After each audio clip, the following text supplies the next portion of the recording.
Hi everyone. Today we'll be taking a look at question 986 on LeetCode called interval list intersections. So we're given a list of two intervals starting with their start times and end times. And we basically want to return all of the intersections between the two lists. So there's a really nice interpretation graphically over here. And so let's take a look at the first interval and see if we can figure out how they got the answer. So in our first interval for A, we start over here and over here, and B respectively here and here. And the answer ends up being at the beginning of B and the end of A. And we can kind of see that pattern elsewhere too. So over here, the start is at the beginning of B and the end of A, and so on and so forth. So we can basically generalize it such that if we have an intersection, the intersection will always start at the max between the start times and the min between the end times.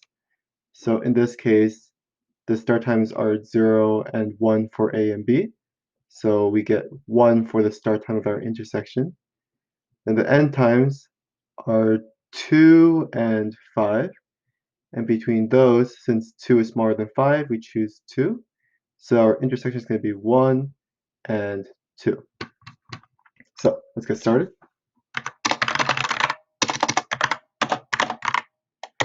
Let's have 2 pointers starting at the beginning of A and B. 0, 0. And we can say while P1 is less than A dot length, and P2 is less than B dot length. We can say for our start time, we can say like start equals once again the max between the two start times. So max between P1 0 and B of P2 0. And we can say let n equals max.min A of P1 1 and B of P2 1. Now let's push into our result. Oh, actually, there's one case that we can't push into our result. Let's say if our start time ended up being greater than our end time in our comparison, we can't push into a result. So we have to say if start less than or equal to end, then we can push into a result. Result to push, start, end. How do we know how to move each pointer? Well, we're going to move the pointer with the smaller end time, because at the end of A here, we don't want to compare this smaller interval with this bigger interval of B here. We want to compare this bigger interval of B with the next respective interval of A, because it denotes that there could be a more potential intersection between the two.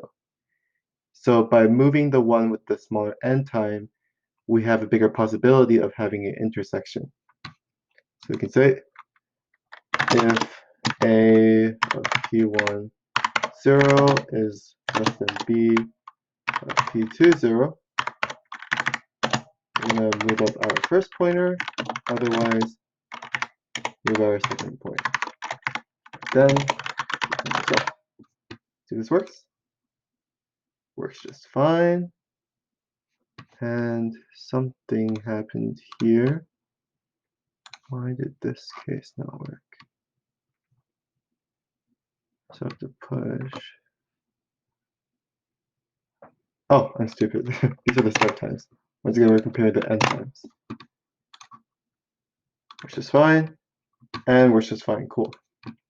So just to summarize, for this interval question, if we want to find the intersections, the intersection is always going to be the max between their start times and the min between their end times. So that's what this is doing. This is just a clarification statement. We can't have an interval where the start time happens after the end time. Then to traverse the pointers, we always move the pointer with the smaller end time because it gives a higher possibility of an intersection for the next interval. Cool. So runtime wise, we're running through both of the lists. So this is just all of n plus m, where n and m are the lengths of the two lists. Cool. So with that, I'll put a link to the question as well as my GitHub down below. And I'll see you guys next time.